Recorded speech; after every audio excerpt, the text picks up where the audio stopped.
if you're working on stuff you don't enjoy within the company, there's only ever going to be the sort of negative lack of motivation behind what you do, and it might affect, like you said, other things. So if I was you, I would sort of analyze what do you enjoy in the company and what don't you enjoy, and make a list right in the middle: enjoy, don't enjoy, and then look at that list, and everything you don't enjoy, outsource it. Welcome, Patrick. Thank you, mate. Super happy to have you here in our podcast. I'm very excited to pick your brain about how you manage your company, how you run it, because it's pretty inspiring what you have done so far. Thank you. And I feel like our companies are actually, or I don't know about, because you started sooner with the 4V, right? That's the correct way. Or V4? So, I mean, 4V Films we launched about 5 years ago. Okay. And then Coho is about a year and a half ish. Yeah, okay, year and a half. That's also approximately how old we are. Okay, cool. So okay, so then it's not that big of a shame that we are not as far as you are. No. You've been. No, I mean, 4V Films basically funded Coho. I mean, so without 4V Films, Coho would have been slower. And we also had a bit of a network from, from shooting for a few years in Copenhagen, right? So then I mean, half of our first customers were previous. Yeah, but how did it all start with 4V? Yeah. What did you how did it all happen? How did you find customers in the beginning? Because you're not Danish like us, and we found out that the network, like, you're basically creating your new network as you move into the country. So how did it all start? How come that you were able to succeed so far? Well, I think so. Basically, I moved to Copenhagen about 6 years ago, and when I landed here, it was mostly to study, but I knew I wanted to start a business. So the first sort of year was realizing, okay, I've no longer got, any network. I've got no sort of portfolio, because previously I had worked for an agency, but I didn't have like a big portfolio of my own, especially not a Nordic portfolio, because I was based in the Middle East. So it's also a very different culture. Oh yeah, I saw on your LinkedIn you also worked in what is it called, the country? In Dubai. Yeah. How did that happen? Well, okay, so that's another good question. So, I mean, that goes further back. When I was about 18, finished school in England. I'd lived in England my whole life and was sort of in this gap year where I was trying lots of things. But for the last sort of 10 years before that, I was inspired by my brother who had started a business, and I really liked the idea of being an entrepreneur. And in that gap year, I tried like 6, 7 jobs. Each lasted between a week and a month, or maybe 2 months.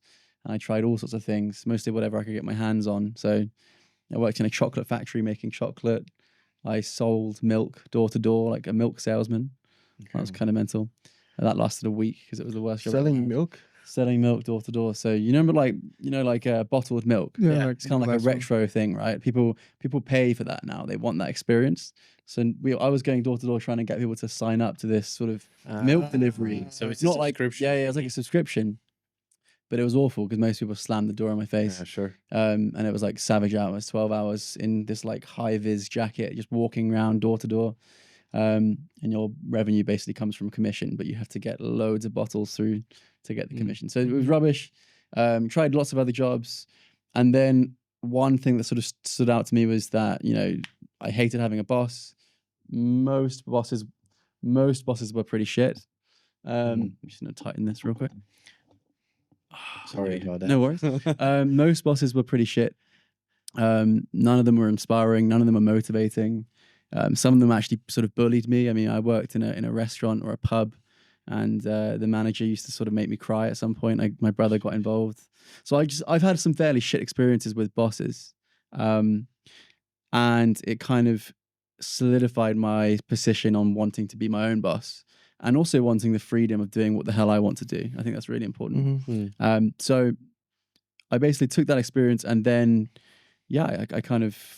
I had been an entrepreneur before. I mean, at 13, I did start a car washing business in my village. So I had tried it. It was also a subscription model. I was going door to door, getting people on a subscription monthly basis, mostly old people. That's typically how it works.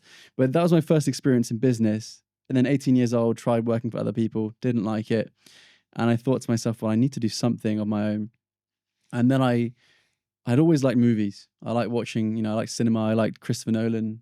You know, I bet you guys do too. And I liked the idea of, you know, the goosebumps you get when you look at an edit and you see sort of everything come together and you kind of feel that cinematic narrative just flow and it makes you feel something. And that was basically when I realized, you know what, I should try production, content creation, production, you know, storytelling that way. And I had a contact out in Dubai. Ironically, my brother's good mate from England who had moved to Dubai and started his own production house. And he'd been doing it in Dubai for about 10 years at that point. And he'd built this agency up to be one of the leading agencies in Dubai.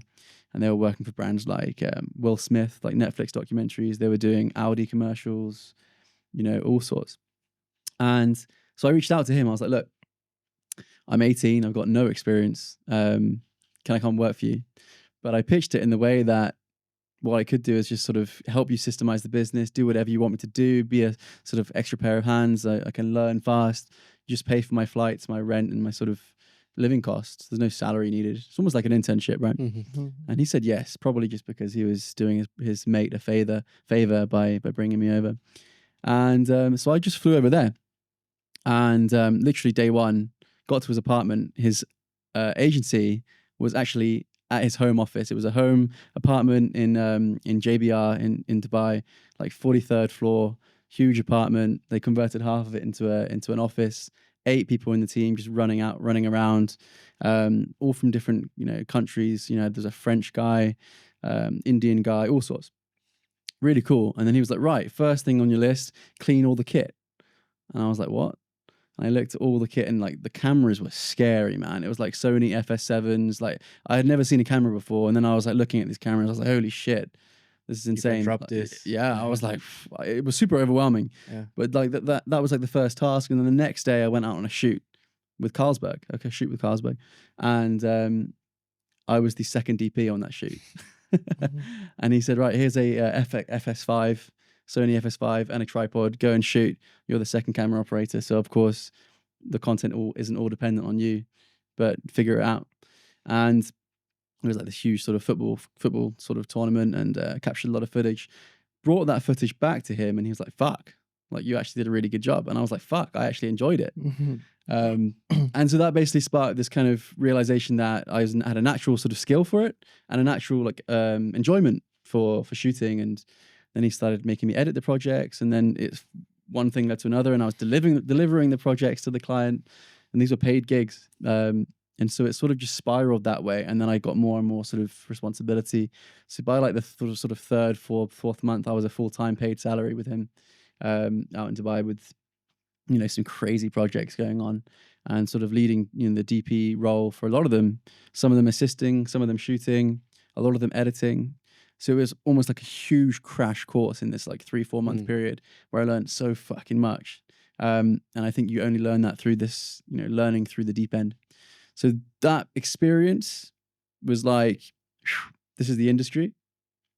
Knowing that I need to start a business, this was kind of like a no-brainer. I'll start a business with this industry. And then I had the acceptance into university at Copenhagen come through in my like 4th month in Dubai. And so I had a choice to make. I had stay in Dubai, full-time salary, you know, pretty safe bet, fun place to explore, lots of crazy projects, or move to Copenhagen, zero network, explore my heritage because I'm half Danish, get a degree, have fun being a student, and business can come later. So 2 different decisions. Actually, I had a third decision, which was move back to England. And I had a job offer with IBM as well. I had applied to be with IBM. Completely different route, like very corporate, probably wasn't for me. So 3 different roles. And then I just I had no idea what to do. I went with the Copenhagen option. It sounded more of an adventure, something new. And then landed literally, I went straight from Dubai to Copenhagen pretty much, and was a student straight away and lived in a collegium, you know, full of Danes. And in that first year, realized I want to start the business, put all my esu into a camera, and then kind of, you know. What camera did you get? So this is the thing. I got it tattooed on me if you can see it. This is it's a Sony FS700. And I got it because it was fairly cheap because it's a really old camera. It was released in like 2013. So really old. But it's huge. And it's like ergonomically a nightmare to hold, and it's like savage, it's heavy, it's not like a FX6, you know, it's a nightmare. But it looks professional as fuck because it's massive. And I got that on purpose because I was going to start filming for free to build a portfolio up. So I was like messaging different brands. Um, I bought this camera, tried to figure it out. It only cost me like 8,000 krona. It's crazy. And learn how to use this camera whilst then messaging like lots of brands. And I was sitting in my first sort of lectures, emailing like all these startups, like, can I film for free? Can I film for free? I had this like template, I want to film a brand film for you. It'll be for free in return for portfolio, maybe a testimonial. And I sent that to maybe 200-300, brands. Wow. Yeah. And about 90% of them didn't get back to me. Maybe 5% said yes to a meeting, and 5% maybe actually led to a video with this camera, no lights, like no other equipment, just this camera, really raw. It's probably really embarrassing to look back at that content now, but it was fun, and it kind of sort of got my foot in the door, and I got my first sort of paid gig after that through the university, like an event, crazy cheap, but it was my first paid gig, and then it went from there, basically. Yeah. That is that's a fun experience. So you had zero experience when you came to Dubai, and there you basically learned all the things. Would you say that the way how your brother's friend was running the company, that also, like, would you say that he was kind of a mentor to you? Definitely. And you kind of copied the way how he was doing the company there, and you do company here, like how to structure it, how to organize the whole thing? Yeah, I mean, so he was a mentor because I was living with him, on and off business, and we got really close. His name's Tim. Shout out Tim, legend. He taught me a lot. I mean, I saw how the business was run. I saw how he spoke with clients on set. So the big things I learned from him was, be a people person with your clients, because if you can have banter with them and have fun with them, that's how they remember you. So I learned that a big one was that. So almost having this sort of extroverted personality can really take you far. And it's also been a big part of my hires. When I hire crew, that's like one of the key things I look for is, are you a people person? Are you good with people? Because great, if you're good on the camera, that's good. But are you actually good at talking to people, having fun with people, and making them comfortable? Because that's a huge thing to think about. Yeah. So yeah, I would say a few different things there that I took away, and also understanding how you structure a production with an AC and a DP. But to be fair, my productions have never been at that scale. I mean, we're talking, these productions are fairly big scale, and the content we've been doing in Copenhagen aren't massive. We've done a few TV commercials and stuff, but yeah, some of the productions we did over there were huge budget. 5 million kroner, sometimes 1 million kroner. It's quite big. Yeah. Was it something hard for you, like to get into this people person, or it was just something that you were always like that? Was it hard for me? I mean, I don't think so, is the honest answer. I think I like talking to people. So it came a little bit natural. And I'm also British, which we're quite forward, and like we can be quite jokey with people, and Danes might find that a bit too much. Yeah. So it's also finding that balance. And I've learned along the way, kind of, where the line is. But also I would say it's kind of what's made me stand out, and you kind of got to lean on that, right? I mean, that is actually what people remembered from me, is that kind of, the British forward jokey guy, he's got, great content. He also made me feel comfortable on set with his jokes. That's the sort of stuff people remember when they go home after a shoot. So definitely played a big part. Yeah. So you got your first gig with your university. Yeah. How was the process to get the other paying clients? Were you doing like a little bit of a mix between like increasing your portfolio and getting paid gigs? So did you just went full on of like client acquisition mode? It was a good question. I mean, I actually didn't have like a CRM, or I had no like pipeline. Mm-hmm. I just knew that, when I look back at it, it was so basic, like it make you cringe. I was just, messaging so many people on Instagram and emailing. I was just pretty relentless, and I filmed for some pretty big names, and then made sure I got testimonials. So I shot for Gasoline Grill, Coffee Collective, and managed to get testimonials with them, Google reviews. So it was basically just get something down in the portfolio that was a mixture of industries, and then get the social proof of testimonials, of Google reviews. and then make sure there's a website that's been created, and then kind of like it all came together to create enough social proof to actually get those first paid gigs. So then, you know, obviously the first gig was like a 5,000 kroner event film, like mental cheap, you know, but it was like one of my first gigs, so I had no idea what to charge, and just I let them say the price and just went for it, but kind of just rolled with it, and that was it. Went from there, you know, did a good job with them, impressed one of them, who then went on to being a project manager for lots of different things. So then they kept thinking of me. So I got several gigs from this one person, just from making a good impression and building that relationship. And then I would say that sort of snowballed, you know, to other stuff. How big is your company now? We are 8 in the team, I would say, in total. So what roles of who did you hire first, actually? That's a great question, man. The first person I hired was an editor, actually. Okay. Full time or? I think so. I hired a guy in Ukraine, because personally, I don't think it's worth hiring editors locally. I mean, it could be if you've got the money, but Danish editors are expensive. And there's so much talent out there remotely. It's insane. It is. Like this Ukrainian guy, he's mental, so good. And we've had him now for 2 years. But if I was to get that same level, I think in Denmark, it'd probably be 1.5, two times as much.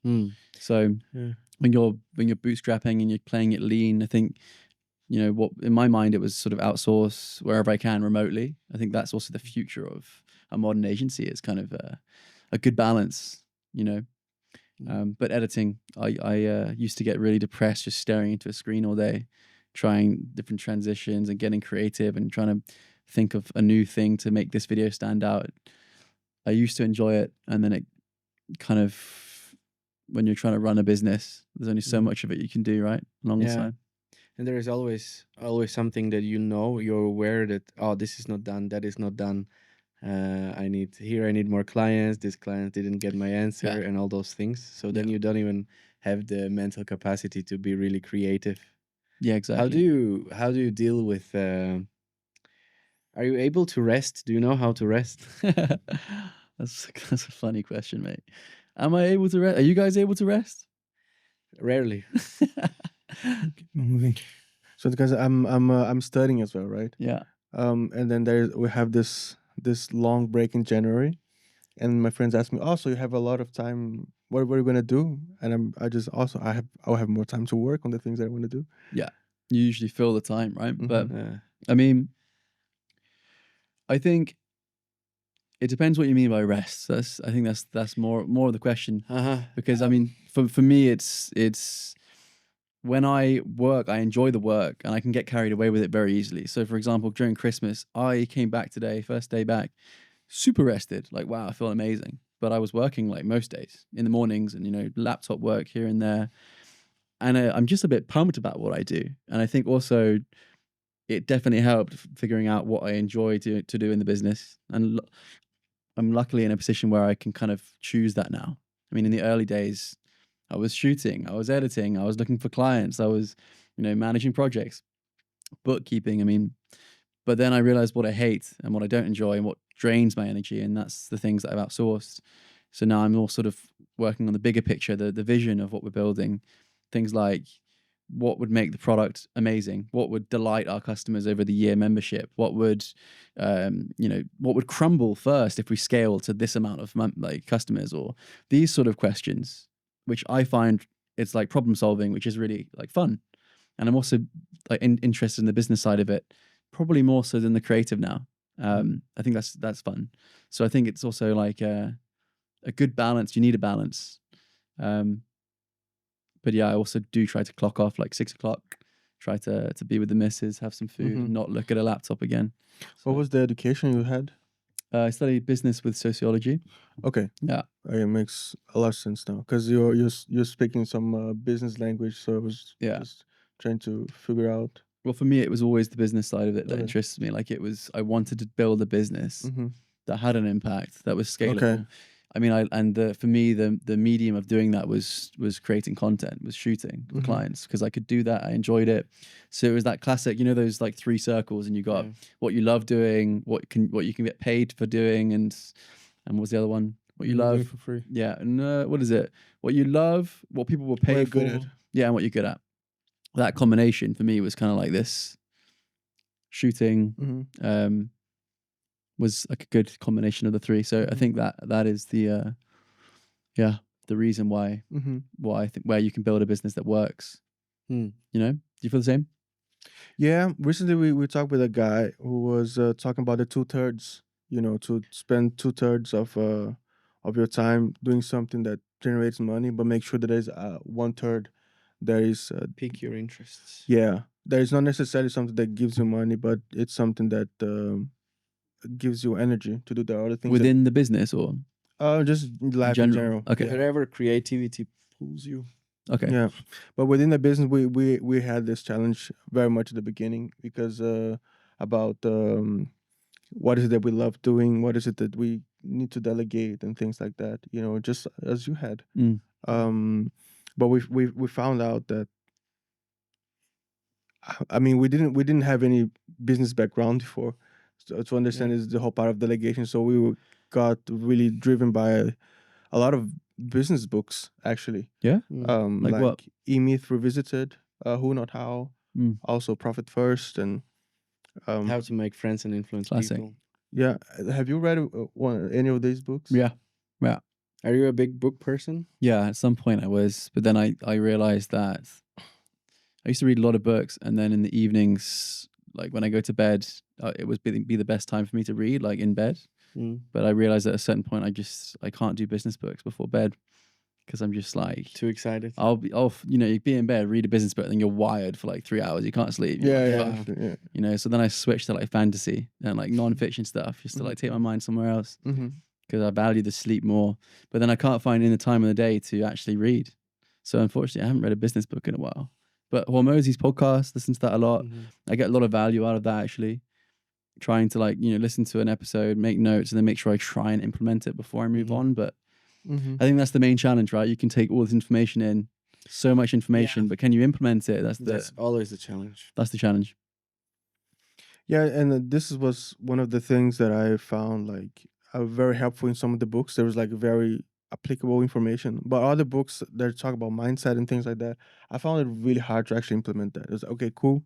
Mindsets. Yeah. Like what? Because I think that's actually easier. Like Because for example, there's this host from I forgot, but it's like your next 5 moves. oh yeah, I know that Pat one. Davis. I find it's Davis. good stuff what he's talking about, but it's very general. So for me it was like, okay, I need something very specific, and I find that in E-Myth Revisited, for example, and Who Not How. But also there's a book for agencies, your non-pitch manifesto. Oh, I think I've heard about that. Yeah. Very good. I haven't read it though. It's very good for agencies. Yeah. Win without pitching manifesto. Yeah, win without it. Yeah. It's just for me, I'm thinking like if you have a very specific moves like E-Myth Revisited, you remember it for a shorter time. But if like if I read a book that has some kind of a different way of like it shows me a way to think and it just clicks in my brain. It's not something you forget because it just change your like for example when you read Rich Dad Poor Dad and you learn the difference between buying assets and buying what do you call the second one? Liabilities? Yeah, liabilities. It's like, yo, until then I wanted a nice car. Now, you kidding me? I would never put money into a real nice car. I would put money into something that actually brings my builds my Your assets. But this is what keeps poor people poor. I mean, they'll invest in stuff that they can't really afford, right? And then that kind of creates this vicious cycle of always being poor. Yeah. Whereas the rich, I mean, they typically they're better savers or they're better at finding that balance. Yeah. Right. How did you you first got an editor, right? Yeah. When did you delegate the client acquisition part? As in sales? Yeah. Not until 6 months ago, Really? Okay. and now I'm doing it again myself. Mm-hmm. Because I mean, I think when you're building a startup, sales should be the last thing you outsource for a long time. That's something I've learned because you know your product best. And typically, sales is one of those things that you need to really learn and take away from building a business. Because if you can do sales well, you can do any business. So that's something I've sort of told myself and realized. I feel like I'm quite good at closing. You know, I'll take someone on a tour and really get across the vision and the energy and what we're building. And I know that person will leave our studio feeling that. So the closing is fairly easy. The prospecting and maybe the first outreach, sure, you could outsource that and automate that. I do a mix, but also Copenhagen's a small city, so there's only so much leads in a city, and I think really it's more about nurturing and relationship building and being careful not to be too spammy. I think because it is a small city, so it's kind of got to be careful. After 6 months or a year, you might start talking to the same people. You know? Yeah, and if you kind of burn bridges by being annoying, then yeah, sales is, you got to be finding that balance, right? But there's more annoying salespeople out there than you. You know, there's some annoying people. So okay. I think You can never outperform them. No, I don't think so. I think there'll always be someone more annoying. Could you break down your process of sales? Would you? Sure. Is that a secret? Or? It's not a secret. I mean, I don't think we're like the master of sales. I mean, to be fair, our sales are like kind of. I mean, our membership is about 120K for a year. Obviously, there's a payment plan for it, but that's like our average sale. So Coho is a subscription based, basically. Yeah. So it's an annual membership. So we have 30 members right now paying an annual membership. Man, that's such a good job. Thank you, dude. Come on. Thank you, man. Thank you so much. But yeah, so it's I mean, we launched it a year and a half, right? And we started for 6 months in our apartment, building this sort of MVP, like a minimal viable product, and just trying to see, does the market like this idea? Because we had this idea, not been done before. We wanted to see if the Danish market would be into it. We couldn't afford a studio. So like you, we have converted our living room into a studio. And for 6 months, just tested it, and realized what works, what doesn't, what kind of brand would like it, who would abuse it, who wouldn't. And we kind of just learned a lot from that process. And then after 6 months, so November 2023, so just over a year ago, we then took all that information, built this wait list, and said, right, we're going to launch a proper studio. Do you want to be on the wait list for it? And I think this is maybe a good answer for how to make sales, because we took a idea, showed the world what it's like, and we said, right, this is what it could be with a bigger studio and an annual membership. Who wants to join the wait list? We have 5 spots available, only 5 spots at a ridiculous price. It was for early bird, it was like 25,000 kroner for a year. For a year of content. Mental, dude. Wow. Unlimited Yes. content. Yeah. Oh like my. Stupid. Absolutely stupid. So that's what, 2,000 kroner a month. We're talking unlimited studio production with crew and equipment. This is ridiculous. Anyway, we had 5 tickets we were releasing, and we built a wait list of about 40, 50 people, 50 brands. And then on November the 8th or some crazy date, I don't know, we said it was going live. We had this whole email flow, text messages. And we're like, right, you got in 3 minutes, it's going live, first come, first serve. And at that point, we had no studio. We hadn't actually put the deposit down. We've seen a place we might like. We didn't have much equipment for it. And then within 5 minutes, it was all sold out. All 5 spots gone. Let's go. So we raised about 125K in that moment.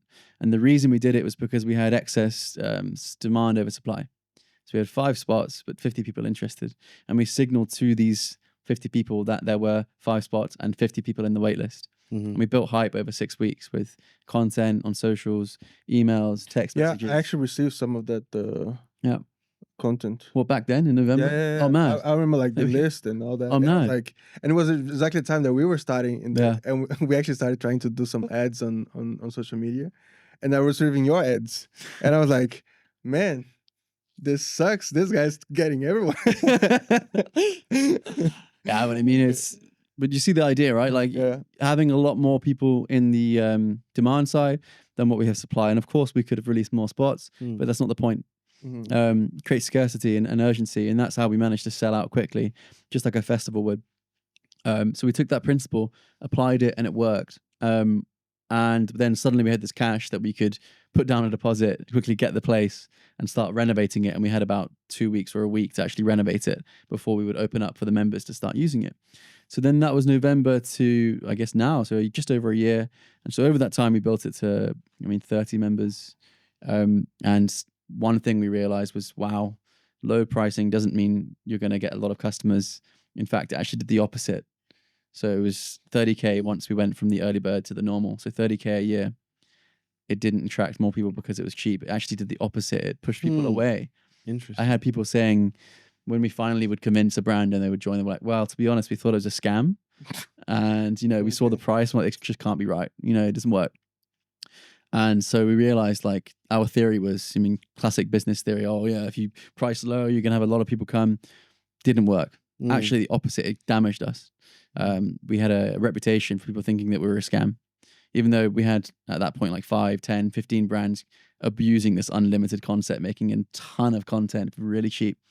And I always had people ask me, how can you do it so cheap? And then I realized this is not sustainable. And it was like crisis, like, So then I put in a plan that we need to because the plan was to increase pricing slowly. So then I put in a plan every sort of 4-6 months to get that pricing up. And every time we would do a price increase, we would, again, not do a wait list, but we would release like 3 or 4 spots left at that price, urgency. And every time we did that, it would push urgency and create more sales. So creating that list has helped, and those kind of campaigns. And I have plans to do that more over the next couple of years. My dream scenario would be that Coho is only available every quarter. Like you can only join every quarter. And then we would do a wait list for every quarter. So we release like 10 spots every quarter. And then so for 3 months, it's just like a massive campaign going where we build hype. And in that third month, we release 10 spots, but have like 100 people interested. And that would do the same thing every time. That would be my ideal scenario, because it works. And also our concept is built that we can only take on a certain amount every month and every year. We have a limited capacity. So that also helps with creating urgency and scarcity.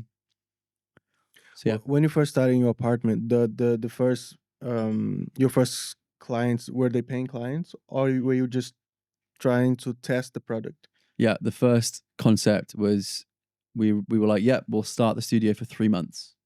We thought this home studio would be 3-month period, and we actually released a 3-month membership for 7,000 krona, and had about 15-20 brands try that, abuse it, and we realized unlimited doesn't work on a 3-month period. No, because a brand would come, spend 7,000 krona, shoot like 50 times, and then leave again, and we're like just completely fucked and drained by it. So we learned a lot from that, and we realized unlimited would only work on a long-term scale. Like if you were committed for a long period of time, you're much less likely to abuse it. Because the point of unlimited was to create more consistency, not for a brand to just abuse it for the sake of it. Because no one needs, 50 shoots over several months. So we did have paying clients, but it was super cheap still. But they all paid. well, what you got out of that was a lot of feedback, right? Yeah. That's what an MVP is for. It was, shit test. Yeah, interesting. And then when you came out and actually invested on the studio, you already had a lot of information. You knew what worked, what didn't work, and all that. I mean, dude, it's a year on, we're still like pivoting, changing things. Like our terms probably update every 3-4 months, with a new idea or a new thought. The unlimited concept needs tweaking every now and then with like how people use it.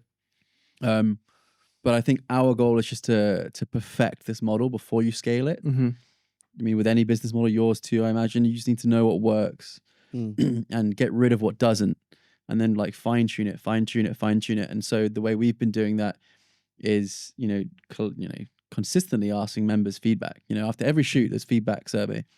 I just sent out a survey today for a new year, like 2025. Help us make it better. We'll give you some rewards, some benefits. Just answer these few questions. Be honest. And I think it does it. You have to really push your ego aside. And I found that a little challenging at the beginning to like have these meetings or surveys where you really ask for honest feedback, and sometimes you may not agree with the feedback, but it's feedback, Mm-hmm. and that's the point of it. How do you deal with that? How I deal with what? When you really think that, yo, what I'm doing here actually makes sense, but people cannot see it, but yet, you know, when you get the Yeah. feedback and people are Yeah. saying that this is not good, but you really Yeah. believe in it. Well, I think a lot of feedback you also take with a grain of salt or a pinch of salt. And sometimes, if you just sort of put yourself in their shoes, you can understand why they would see something in a certain way. Mhm. But not all feedback needs to be implemented, right? Feedback's feedback. It's not like, be all or end all. All it is it's insights into how others, your customers, paying customers, are perceiving your product. And so it's valuable, but sometimes, it might be shit. It's not always guaranteed to be complete, wisdom. Because sometimes you know better. And sometimes if you're innovating and creating something new, if it's new and innovative, how does anyone know whether it's the right or the wrong thing? Do you know what I mean? So it's also important for you to remember that if you're trying to innovate and do something different, you can't always take on everyone's feedback, because you have to try something different. Something I've learned for sure. Yeah. You talked about lean before. Is that in reference to the lean startup model? Lean. Oh, Yeah. lean. Yeah. Well, I mean, you're building a business, you need to be lean as lean as possible for as long as possible, right? And that's just, I mean, keeping costs down is pretty important. Mm-hmm. I think that's just what I take from that, Mm-hmm. right? Right. Yeah, it's because it's a fairly new concept, because the standard route is that you go out, take a bunch of investment, and then hire a big team, and then Yeah. run with it and stay negative for a while until you get profit for Mm-hmm. 5-10 years along the route. But that really limits the capability of you starting like a as a singular entrepreneur, and start from from the bottom, in a sense, just one person. Not necessarily just one person, but like keeping the cost down, as you said. Were you always wanted to do this way? Bootstrapped. Yeah. Yeah. No. To be honest, I'm Wait, yeah. Before you answer this, Yeah. are you a gearhead? Do you love gear? Are you like a person that sees a new FX6 coming out and No. you're like, no, okay. I'm not. Okay. I'm not, because I'm probably not obsessed enough about the content side.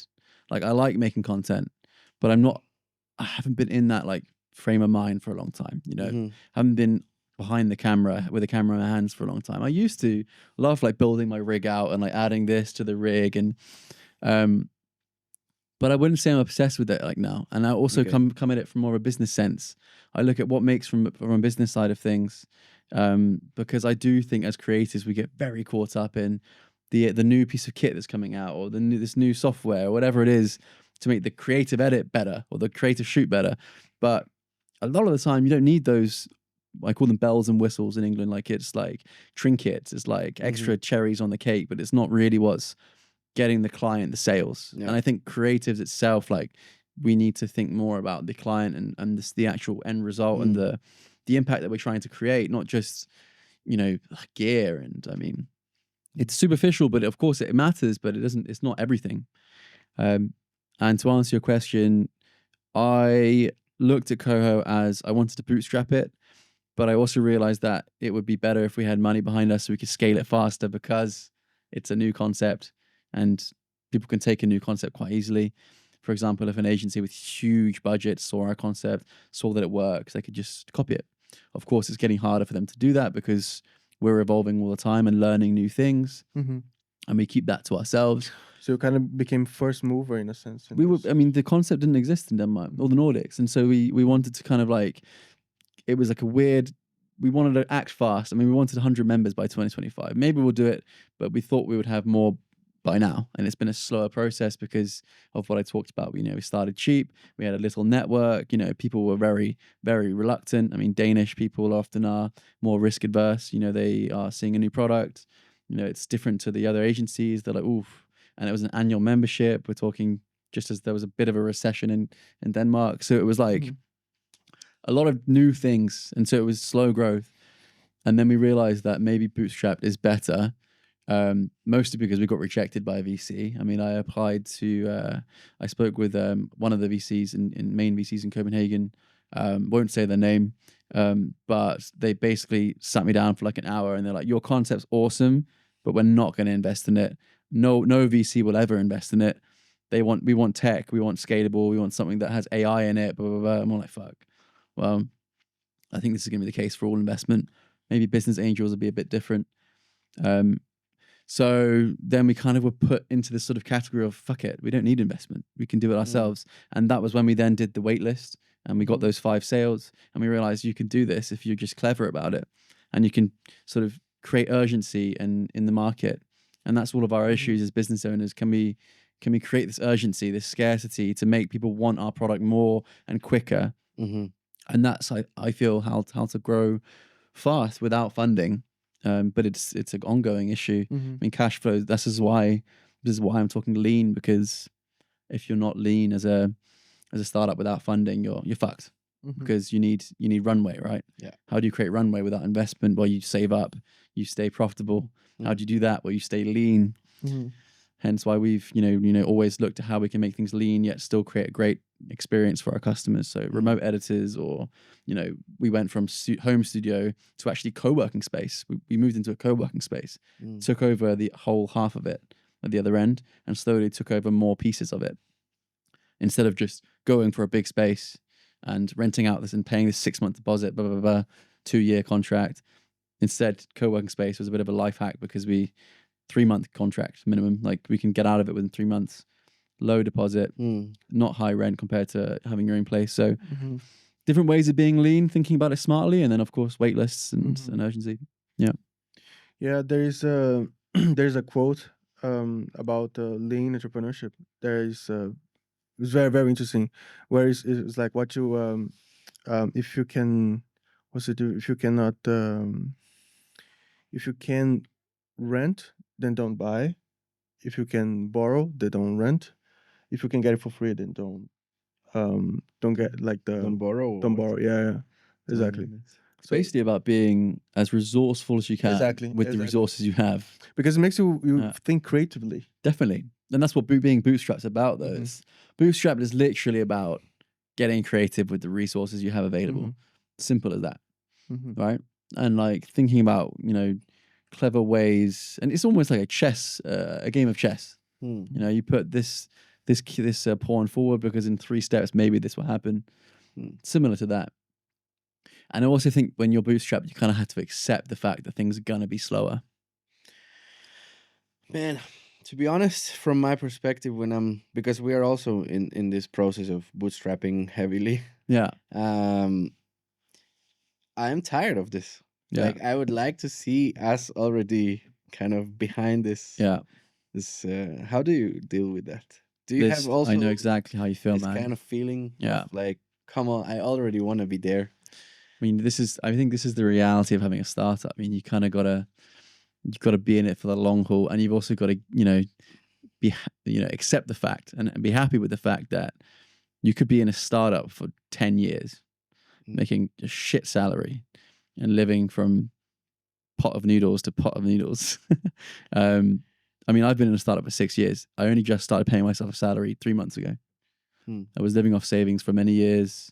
Living through the business, through different business expenses, being clever with that. But ultimately, I think you've just kind of got to accept that. And I think that's also when people give up, when they get to that situation, like, fuck, I'm tired of this, nothing's happening. But then if you reflect on that, is nothing happening?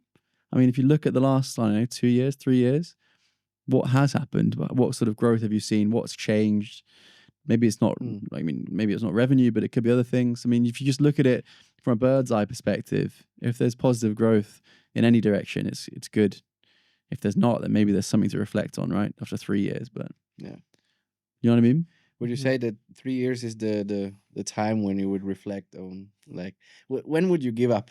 Would you, when would you decide to stop the pursuit? But is the tough pursuit being like a lack of sales? What is it?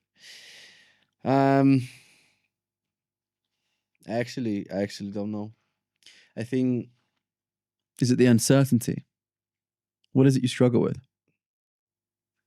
Yeah, like, okay, so if I'm investing all of my time to this, Mhm. and this is not gonna work out in the end, then I could have just gone to a normal employer where the skills that I have could be valued already from the beginning.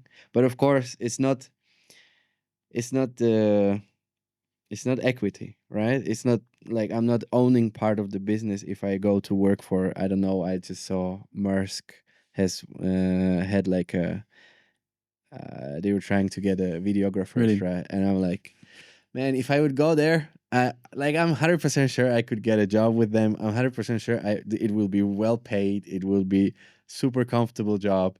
I could do it.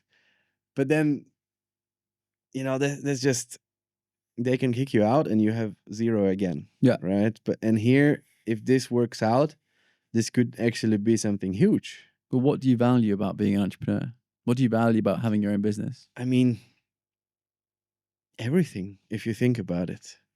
Like I love doing this. I love to build my own company. It's really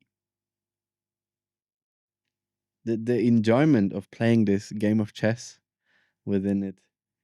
It's really fun, but not always.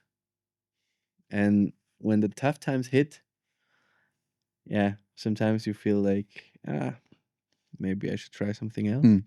But yet I still haven't made that decision, and I know that like it would have to be very bad for me to really quit on this. Mm. But still, yeah, just But have you ever heard of sound wave theory? no. It might not be like a friend of mine told me about it once, a business owner. And you know how people say entrepreneurship is like a roller coaster of emotions? Yeah. There's up, there's down, there's sideways, whatever. Sound wave theory is that if you look at a sound wave graph, you've got peaks and you've got troughs. Mm. And that's essentially exactly what happens with business. When you have this sort of peak, it feels amazing and really great. But usually there's a sort of equal trough that comes afterwards where things aren't so good, things are shit, and it's sort of you kind of experience that. But then it goes back up again. And this is classic from good to bad, bad to good. And there's this line in the middle, and this is where you as an entrepreneur, you as a founder, whatever you are within the business, need to kind of stay neutral at. Mhm. You need to kind of appreciate the peaks and the troughs for what they are, but then remember to remain neutral and steady and keep that straight line going. Mm. Because by doing that, you're not sort of emotionally you can be emotionally connected to your wins and your losses, of course, but if you can also try and retain this balance and this like neutral feeling, you can also then not have this extreme feeling of, I want to quit, because you're sort of realizing that the losses come with the wins and the wins come with the losses. It's all part of the journey. It's up and down all the time. And so before you even step into entrepreneurship, you need to like sort of tell yourself that, and also say to yourself, am I ready for that? Because it's far more uncertain and an up and down ride than anything else. And so, of course, it takes a certain character, and of course, you could learn that. You can learn that sort of thick skin, like what it takes to become someone that can deal with it. But man, I get you. I mean, I've had sleepless nights over so many things. I've had crazy anxiety. I've cried. I mean, there's all sorts of shit. But often, as you grow, those issues only get bigger. So then your sort of tolerance for the big issues and the big wins, they get bigger and bigger. Makes sense. So it's like when you first got your 10,000 krona paycheck from a job, or when you first got your 100,000 paycheck, then it gets bigger and bigger. The wins feel, you sort of get a new level, and that neutral line increases. And the same with the troughs, right? I mean, all sorts of shit can happen, and as you grow and get bigger, you're going to have bigger problems. But I think that's when you kind of got to love problem solving. Basically, you got to really enjoy problem solving to fuck with it. But that's what I always remind myself of sound wave theory is basically my point. It's a nice reminder that try and stay neutral, take yourself out of it. Yeah, I think in the past season I had a hard time taking myself out of it. Yeah, that's a classic. It's like a because I think like in the beginning or to a really long time, I think it was easy to remove myself from it. But lately I've been more susceptible to it. Is Mm. that the word? Yeah. Like I'm easier to fall into it, right? Yeah, and that's usually because things are more uncertain, and things feel a bit rough, like unsteady. Yeah. And also, and then this feeling, this like I this feeling of negativity that this carries actually influences, then product influences the company, influences everything, Yeah. and then actually pulls the stuff down.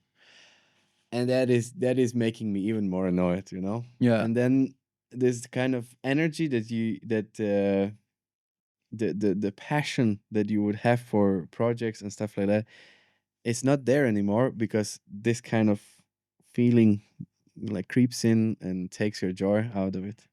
And that just Where do you think that feeling's coming from? What triggers the feeling?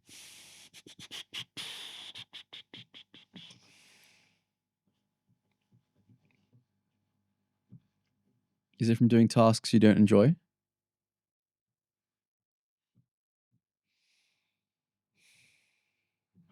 I really wow.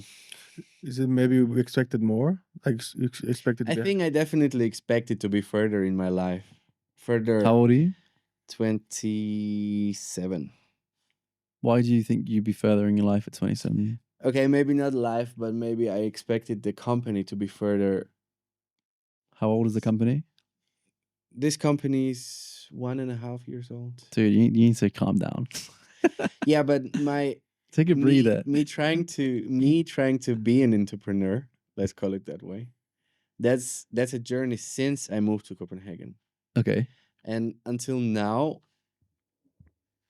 nothing, like I haven't had that breakthrough, you know, like nothing really worked yet. It was all just a hassle. Does this not work, the cover studio? So like of course it works in but not in a way where I would want to see it. Like not in a not as much as I would want to Sure, see it. but these are things that are always slower than you expect. Like, I thought Yeah. Coho would be like hundreds of members by now, but it's always slower than you expect. Especially when you're new to it, man. You don't have an abundance of resources to throw at it. It's usually how it is when you're a first-time founder. I mean, you're learning the ropes, but it's a proper like a steep learning curve. You know, once you get on it, then it's This is actually my second company. okay. So when I moved to Copenhagen, I started a carpentry business because I knew how to do some carpentry jobs because my father is a carpenter and I caught the skills from him. Yeah, sick. But with that company, I didn't see enough growth. I didn't what would you call it? Like, of course, I did learn some things from that company which I haven't repeated in this company. And of course, this company got much further than the last company. But still, yeah, I guess there is this feeling in me like I want more. I want it now. Kind of Yeah, I can understand that. But if it helps, I mean, I've always thought that if you're working on stuff you don't enjoy within the company, there's only ever going to be the sort of negative lack of motivation behind what you do, and it might affect, like you said, other things. So if I was you, I would sort of analyze what do you enjoy in the company and what don't you enjoy, and make a list right in the middle: enjoy, don't enjoy, and then look at that list and everything you don't enjoy, outsource it, and then suddenly you have this full list of only things you enjoy. And as long as they're also, since you're a founder, it should also be high impact things. You know, like you shouldn't be doing your bookkeeping. You shouldn't be doing your, I don't know. I mean, I would dare to say it, maybe edits. I mean, if you're me, I mean, so it's also just dependent on what, you know, prospecting for leads. I mean, there's different things. And of course, this delegation can increase as you get more revenue. But yeah, I would definitely have a little audit of what you actually enjoy to do. Maybe it's just shooting, then great. Then maybe that's what you should be doing. You know? maybe. How do you guys feel about the company? You go first. I feel good about it. You feel I good? think it's I think we are. I see very different. Like I'm enjoying the journey. I when I look back, it's like, wow, we learned a lot. Like stuff that there's a lot of stuff that I'm learning in my university that I'm like, oh, so that's how you call that. But that's something that I learned Mm. last year doing this. I just didn't know it had like a academic term for it. Mm. Um, the this whole thing has been teaching me a lot, and I'm really appreciative of, especially now when they talk about, there's something they call design thinking, and it's very much the way you described how you had an idea, saw maybe there was a need in the market, and then you start to create basically a prototype in your own living room. That's very much how big brands do it, and how it's like a whole process for doing that. Mhm. Um, and this sort of thing, like I think it's exciting, to look back and see, wow, like when we first started this, it was more just like, can we even do this type of thing? Because I never started anything before. um so to actually see how far we've got, that just the fact that we got some clients, um some people that actually, oh yeah, I I we fooled them to to get our money, and we can do something. It's like, oh, anyway, it's good job, right? But it's Mm. the fact, like, before you do something, there's always this like, am I crazy that I think I can do this? It's imposter syndrome. Exactly. That's what it is. But then there is a person right in front of me that Yeah. believes that, Yeah. and believes that the crap that I don't believe myself, Yeah. that I'm saying, No, for sure. You got to reflect on, Mhm. really got to reflect on it. Mhm. I try and do like an annual reflection, but then also, I didn't say quarterly, or I just try to reflect on progress, because it's so I felt the same way, Mhm. also not realizing the progress that's in front of me. And that's also what I tried to say earlier. Like Mm. Right. you're often blind to it. And Yeah. also you get this, you'll always feel like an imposter. You'll always feel like that, no matter what, even at a huge scale, you're going to feel that creeping in at some point with a certain client, with a certain job, whatever it might be. Mhm. But you just need to realize, wow, look how far we've actually come. As Mm. cliche as that is, I mean, it's Mm. really important, to keep the motivation up, to remind yourself that there is progress in these trenches, and you are in the trenches in a startup. So you've got to also remember that, it's a war, Mm. and progression is there. You just got to look under the Mhm. dirt. Yeah. Mm. What about you, Rafa?